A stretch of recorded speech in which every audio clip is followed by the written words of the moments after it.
ಪ್ರಪಂಚನೇ ಇವತ್ತು ನೋಡುವಂತದ್ದು.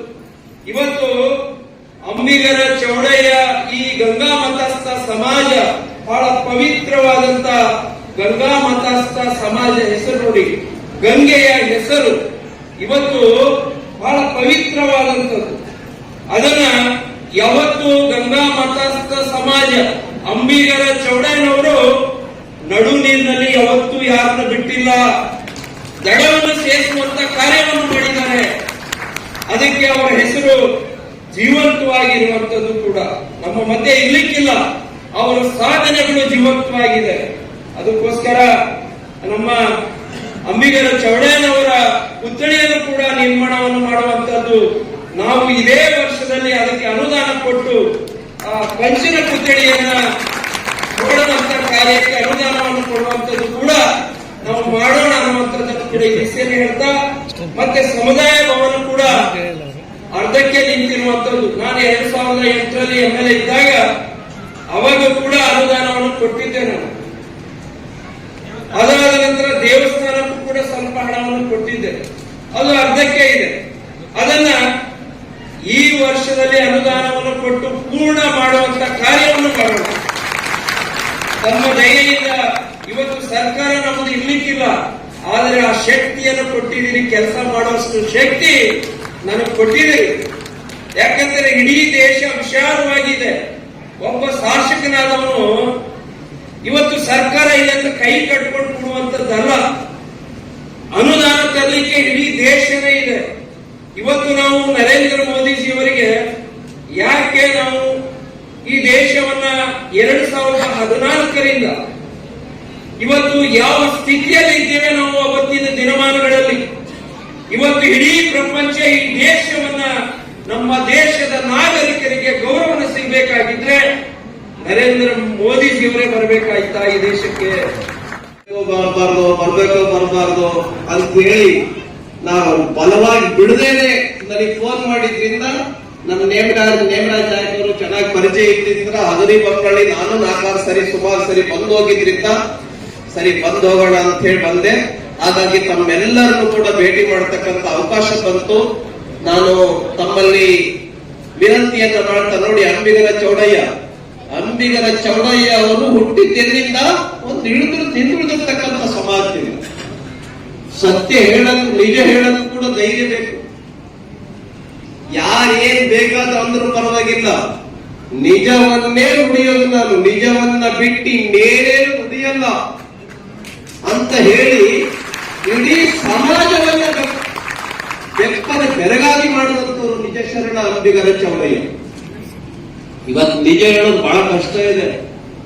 ಸುಳ್ಳೇ ಬದುಕ್ಬಿಡ್ಬೋದು, ಸುಳ್ಳು ಹೇಳಿ ಬದುಕ್ಬಿಡ್ಬೋದು, ನಿಜ ಹೇಳಿ ಬದುಕೋದು ಬಹಳ ಕಷ್ಟ ಇದೆ.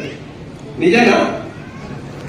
ಹಾಗಾಗಿ ನಿಜವನ್ನ ನುಡಿದಂತ ಸ್ವಾಮೀಜಿ ಯಾರಪ್ಪ ಅಂತ ಹೇಳಿದ್ರೆ, ನಿಜವ ನುಡಿದ ನೇತಾರ ಯಾರಪ್ಪ ಅಂತ ಹೇಳಿದ್ರೆ ಅವತ್ತು 12ನೇ ಶತಮಾನದಲ್ಲಿ ನಿಜ ಶರಣ ಅಂಬಿಗರ ಚೌಡಯ್ಯ.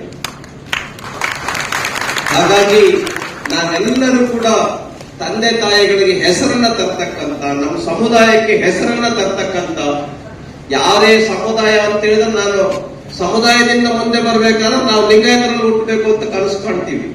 ನೋಡಿ, ಅದೆಲ್ಲ ಸುಳ್ಳು. ಅಂಬೇಡ್ಕರ್ ಯಾವ ಸಮುದಾಯದಲ್ಲಿ ಹುಟ್ಟಿದ? ಸುಮಾರು ಸಾವಿರಾರು ಜನರ ಮೂಲಕ ಅವತ್ತಿನ ಎಲ್ಲಾ ಸಮಾಜದ ಮುಖಂಡರು, ಹಿರಿಯರ ಸಮ್ಮುಖದಲ್ಲಿ ಜಿಲ್ಲಾ ಜಾಗೃತಿ ಸಮಾವೇಶ ಮಾಡಿದ್ವಿ. ಯಾಕಂದ್ರೆ ಹೊಸ ಜಿಲ್ಲೆ, ನಮ್ಮ ಸಮಾಜ ಜಾಗೃತಿ ಆಗ್ಬೇಕಂತ ಜಿಲ್ಲಾ ಜಾಗೃತಿ ಸಮಾವೇಶ ಮಾಡಿದ್ವಿ. ಒಂದೊಂದು ತಾಲೂಕಿಗೆ 10-15 ಸರಿ ಹೋಗಿ ತಾಲೂಕಿನಲ್ಲಿ ನಾವು ಸಂಘಟನೆ ಮಾಡಿದ್ವಿ, ಜಾಗೃತಿ ಮಾಡಿದ್ವಿ.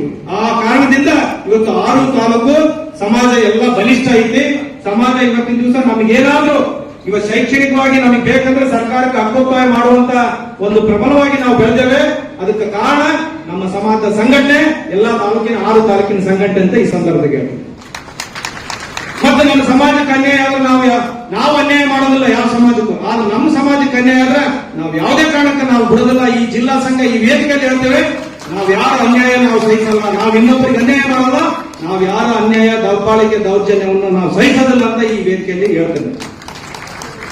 ಅದೇ ರೀತಿಯಾಗಿ ಈ ಒಂದು 5ನೇ ವರ್ಷ ಪೂರ್ಣ ಆಗಿಂದೇ ನಾವು ಆಗ್ತಾ ಸಂದರ್ಭ ಬಂದದಲ್ಲಿ ನಾವೊಂದು ಜಿಲ್ಲೆಯ ಪ್ರತಿಭೆಯನ್ನ ಗುರುತಿಸಬೇಕು, ಸಾಧಕರನ್ನ ಗುರುತಿಸಬೇಕು ಮತ್ತು ನಿಜ ಶರಣ ಅಂಬಿಗರ ಚೌಡಯ್ಯ ವೃತ್ತವನ್ನ ನಾಮಫಲಕ ಅನಾವರಣ ಮಾಡಬೇಕು ಮತ್ತು ಮುಂದಿನ ದಿನಗಳಲ್ಲಿ ಆ ವೃತ್ತವನ್ನ ನಿರ್ಮಾಣ ಮಾಡಬೇಕು ಅಂತ ಒಂದು ಯೋಚನೆ ಮಾಡಿ ಎಲ್ಲಾ ತಾಲೂಕಿನ ಅಧ್ಯಕ್ಷರಿಗೆ ಒಂದು ಸಂಪರ್ಕ ಮಾಡಿ, ಎಲ್ಲಾ ತಾಲೂಕಿನ ಕೆಲವು ಮುಖಂಡರು ಸಂಪರ್ಕ ಮಾಡಿ ಇಂಥ ಒಂದು ದೊಡ್ಡ ಸಭೆಯನ್ನ ಇವತ್ತಿನ ದಿವಸ ಏರ್ಪಡಿಸಿದ್ದೀವಿ ಅಂತ ಈ ಸಂದರ್ಭದಲ್ಲಿ ಹೇಳ್ತೇನೆ.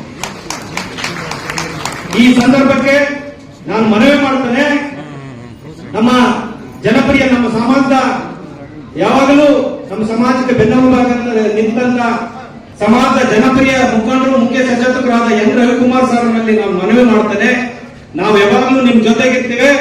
ನೀವು ಮುಂದಿನ ದಿನಗಳಲ್ಲಿ ನಮಗೆ ಮಂತ್ರಿಯಾಗಿ ಇಲ್ಲಿ ಅಗ್ರಿಬೊಮ್ಮನಹಳ್ಳಿಯಲ್ಲಿ ವಿಜಯನಗರ ಜಿಲ್ಲೆಯ ಒಳಗೆ ಹೊಸಪೇಟೆದು ಅಗ್ರಿಬೊಮ್ಮನಹಳ್ಳಿ ಹೂವಿನಡಗಲಿಯಲ್ಲಿ ನೀವು ನಿಮ್ಮ ಮಂತ್ರಿಯನ್ನ ನಾವು ಮಂತ್ರಿ ಆಗಿ ಬಂದ್ರೆ ನಾವು ಸನ್ಮಾನ ಇದೇ ವಿಜಯನಗರ ಜಿಲ್ಲೆಯಲ್ಲಿ ಪ್ರಥಮವಾಗಿ ನಾವು ಮಾಡೇ ಮಾಡ್ತೀವಿ. ಈ ಸಂದರ್ಭ ಅಂತ ಹೇಳ್ತಾ ಇದ್ದೀನಿ ನಾನು. ಇದರ ಸಮಾಜಕ್ಕೆ ಕಳಕಳಿಯಿಂದ ಎನ್ ರವಿಕುಮಾರ್ ಸಾರು ಮುಂದಿನ ದಿನಗಳಲ್ಲಿ ಮಂತ್ರಿ ಆಗಿ ನಮ್ಮ ವಿಜಯನಗರ ಜಿಲ್ಲೆ ಬಂದೇ ಬರ್ತಾರಂತ ಒಂದು ಆಶಯ ನಮ್ಮ ಸಮಾಜಕ್ಕೆ ಇದೆ. ಅದೇ ರೀತಿಯಾಗಿ ನಮ್ಮ ಅಗ್ರಿಬೊಮ್ಮನಹಳ್ಳಿ ಕ್ಷೇತ್ರದ ಜನಪ್ರಿಯ ಶಾಸಕರು, ನಮ್ಮ ಆತ್ಮೀಯರು, ನಮ್ಮ ಸಮಾಜದ ಆತ್ಮೀಯರಾದ ನೇಮರಾಜ್ ನಾಯ್ಕರ್ ಅವರಿಗೆ ನಾನು ಮನವಿ ಮಾಡ್ತೇನೆ, ನಮ್ಮ ಸಮಾಜ ಬಹುದಿನಗಳಿಂದ ಇವತ್ತು ಗಂಗಾಮಾತೆ ದೇವಸ್ಥಾನ ಇವತ್ತು 3ನೇ ಬಾರಿ ನಾವು ಕಟ್ತಾ ಇದ್ದೇವೆ. ಅದು ಅಪೂರ್ಣಗೊಂಡಿದೆ. ಈಗಾಗಲೇ ತಾವು ಅನೇಕ ಸರಿ ತಮ್ಮ ಹತ್ರ ಮಾತಾಡಿದ್ವಿ, ತಾವು ಕೂಡ ಸಕಾರಾತ್ಮಕವಾಗಿ ಯಾವಾಗಲೂ ನಮ್ಮ ಸಮಾಜಕ್ಕೆ ಸ್ಪಂದಿಸ್ತೀರಿ. ಅದ್ರ ಬಗ್ಗೆ ತಾವೇ ಇವತ್ತಿನ ದಿವಸ ಗಂಗಮ್ಮನ ಗುಡಿ ಮತ್ತು ನಮ್ಮ ಸಮುದಾಯ ನಮ್ಮ ಕಲ್ಯಾಣ ಮಂಟಪ ಗಂಗಾ ಪರಮೇಶ್ವರ ಕಲ್ಯಾಣ ಮಂಟಪ ಮತ್ತು ಮುಂದಿನ ದಿನಗಳಲ್ಲಿ ಅಲ್ಲಿ ಸಾಮೂಹಿಕ ವಿವಾಹ ನಮ್ಮ ಸಮಾಜ ಮತ್ತು ಬೇರೆ ಸಮಾಜದ ಎಲ್ಲ ಬಡವರ ಸಾಮೂಹಿಕ ವಿವಾಹಗಳು ಆಗ್ಲಿಕ್ಕೆ ಆ ಕಲ್ಯಾಣ ಮಂಟಪ ಮತ್ತು ದೇವಸ್ಥಾನ ಮತ್ತು ಮಹಾದ್ವಾರ ಕಾಂಪೌಂಡ್ ಮುಗಿಬೇಕು ಮತ್ತು ವಿಶೇಷವಾಗಿ ಅಂಬಿಗರ ಚೌಡಯ್ಯನ ವೃತ್ತಕ್ಕೆ ದೊಡ್ಡ ಅನುದಾನ ಮತ್ತು ದೇವಸ್ಥಾನ ಮುಗಿಸಲಿಕ್ಕೆ ದೊಡ್ಡ ಅನುದಾನವನ್ನ ಈ ಸಂದರ್ಭಕ್ಕೆ ಕೊಡಬೇಕು. ನಮ್ಮ ಸಮಾಜದ ಜೊತೆಗೆ ಯಾವಾಗಲೂ ನೀವು ನಿಲ್ಬೇಕಂತ ಈ ಸಂದರ್ಭದಾಗ ಹೇಳ್ತೇನೆ. ಬಂಧುಗಳೇ, ಚೌಡಯ್ಯನವರ ತ್ರಿಪುರಗಳೆಲ್ಲ ಅಲ್ಲಿ ಅಂಬಿಗರ ಚೌಡಯ್ಯನವರು ಇದ್ರು. ಅಲ್ಲಿ ಏನ್ ಮಾಡ್ತಾರಂದ್ರ ಆ ಹಾವೇರಿ ಜಿಲ್ಲೆಯಿಂದ ಯಾವ ಜಿಲ್ಲೆಗೆ ಜನರನ್ನು ದಾಟಿಸ್ತಿದ್ರು? ವಿಜಯನಗರ ಜಿಲ್ಲೆಗೆ ದಾಟಿಸ್ತಿದ್ರು. ವಿಜಯನಗರ ಜಿಲ್ಲೆ ಇರ್ತಕ್ಕಂಥ ಜನರನ್ನು ಎಲ್ಲಿ ದಾಟಿಸ್ತಿದ್ರು? ಹಾವೇರಿ ಜಿಲ್ಲೆಗೆ ರೆಡಿ ಅಂತ. ಹಂಗ ಆ ಕಲ್ಯಾಣ ಅನುಭವ ಪಟ್ಟಲ್ಲಿರ್ತಕ್ಕಂಥ ಅಂಬಿಗರ ಚೌಡಯ್ಯನವರು ಇದೇ ನದಿ ಒಳಗ ಇದೇ ಒಂದು ಏನಪ್ಪಾ ಅಂದ್ರೆ 2 ಜಿಲ್ಲೆಗಳೊಳಗ ಅಂಬಿಗರ ಚೌಡಯ್ಯನ ಕಾಯಕ ಆಗಿರ್ತಕ್ಕಂತಹ ಪವಿತ್ರ ಜಿಲ್ಲೆಗಳು ಅಂತಂದ್ರೆ ಈ ವಿಜಯನಗರ ಹಾವೇರಿ ಜಿಲ್ಲೆ ಅಂತಕ್ಕಂಥ ನಾವು ನೆನಪಿಟ್ಕೋಬೇಕು. ನಾವೆಲ್ಲ ಅಂಬಿಗರ ಚೌಡಯ್ಯನವರ ವಿಚಾರವಾಗಿ ಪ್ರತಿಯೊಬ್ಬರು ಅಂಬಿಗರ ಚೌಡಯ್ಯನ ವಚನಗಳನ್ನ ಬಸವಾದಿ ಪ್ರಮಥನ ವಚನಗಳನ್ನ ಅಧ್ಯಯನ ಮಾಡಬೇಕು. ನಮ್ಮ ಎನ್ ರವಿಕುಮಾರ್ ಸರ್ ಹೇಳಿದ್ರು, ಅನೇಕ ಮಹನೀಯರನ್ನ ಅನೇಕ ಸಾಧಕರನ್ನ ನೀವೆಲ್ಲ ಓದ್ರಿ ಅಂತ ಹೇಳಿದ್ರು. ಅದರ ಜೊತೆಯಾಗಿ ನಾವು ಶರಣರನ್ನು ಕೂಡ ಇವತ್ತು ಓದಿದ್ರೆ ಎಲ್ಲವೂ ಕೂಡ ಅದರಲ್ಲಿ ಒಳಗೊಂಡಿರ್ತಕ್ಕಂಥ ಅದ್ಭುತವಾದಂತ ಅಂದಿಂಗೆ ಇಂದಿಂಗೆ ಮುಂದಿಗೂ ಕೂಡ ಸ್ಪಷ್ಟವಾಗಿ ಸ್ವಚ್ಛವಾಗಿ ನಮಗೆ ದಾರಿದೀಪವಾಗುವಂತ ಮಾರ್ಗದರ್ಶಿ ಅದರೊಳಗದ ಅಂತಂದ್ರೆ ಶರಣರ ವಚನಗಳಿಲ್ಲ ಅಂತಕ್ಕಂಥದ್ದು ನಾವೆಲ್ಲ ಇವತ್ತು ಅರ್ಥಕೊಂಡು ವಚನಗಳನ್ನು ಓದಬೇಕು ಅಂತಕ್ಕಂಥದ್ದು. ಅದಕ್ಕಾಗಿ ಇವತ್ತ ಅಂಬಿಗರ ಚೌಡಯ್ಯನವರು ಇವತ್ತು ಇದೊಂದು ಮಾತು ಹೇಳಿ ಬಹಳ ಮಾತಾಡಂಗಿಲ್ಲ. ಇದೇ ನದಿಯೊಳಗೆ ದಾಟುವಂತ ಸಂದರ್ಭದಲ್ಲಿ ಇವತ್ತು ಆವಾಗ ತುಂಗಭದ್ರಾ ನದಿ ಒಳಗೆ ಅಂದ್ರೆ ಜಾತಿ ವ್ಯವಸ್ಥೆ ಹೆಂಗಿತ್ತು ಅಂತಂದ್ರೆ ಈಗನ ಅದ, ಈಗಲೂ ಅದ, ಅವಾಗ ಹೆಂಗಿರಬಾರ್ದು. ಅದಕ್ಕೆ ರಾಜ ಪ್ರಭುತ್ವ ಕಾಲದಲ್ಲಿ 8 ಹೆಚ್ಚಿನ ನಿಧಿ ಅನ್ನಬಹುದು ಅಂಬಿಗರ ಚೌಡಯ್ಯನವರು.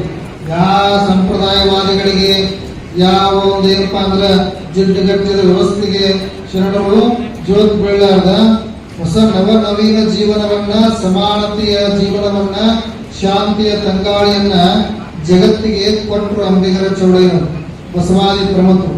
ಆ ಸಾಲಿನಲ್ಲಿ ಪ್ರಜ್ವಲವಾಗಿ ಅಂಬಿಗರ ಚೌಡಯ್ಯನವರು ನಿಖರವಾಗಿ ಇವತ್ತ ಈ ಜಡ್ಡನ್ನ ಗಟ್ಟಿಯಾಗಿ ವಿರೋಧಿಸಿರ್ತಕ್ಕಂಥ, ಆಚರಿಸಿರ್ತಕ್ಕಂಥ ಅಪರೂಪದ ಶರಣ ಅಂಬಿಗರ ಚೌಡಯ್ಯನವರಾಗಿದ್ದರಿಂದ ಅಂತ ಅನುಭವ ಮಂಟಪದಲ್ಲಿ ಎಲ್ಲಾ ಶರಣರ ಸಾಲಿನಲ್ಲಿ ಅಂಬಿಗರ ಚೌಡಯ್ಯನವರು ಏನಂತ ಕರೆದರು? ಅಲ್ಲಮ ಪ್ರಭುದೇವರು, ಚನ್ನಬಸವಣ್ಣವರು, ಸಿದ್ದರಾಮೇಶ್ವರು, ಬಸವಣ್ಣವರು ಅಂತಂದ್ರೆ ನಿಜ ಶರಣ ಅಂಬಿಗರ ಚೌಡಯ್ಯ ಅಂತ ಅಪರೂಪದ ಬಿರುದನ್ನ ಅಂಬಿಗರ ಚೌಡಯ್ಯನವರು ಕೊಡ್ತಾ ಇದ್ದಾರೆ. ಅದಕ್ಕಾಗಿ ಅಂಬಿಗರ ಚೌಡಯ್ಯ ನಿಜ ಶರಣ.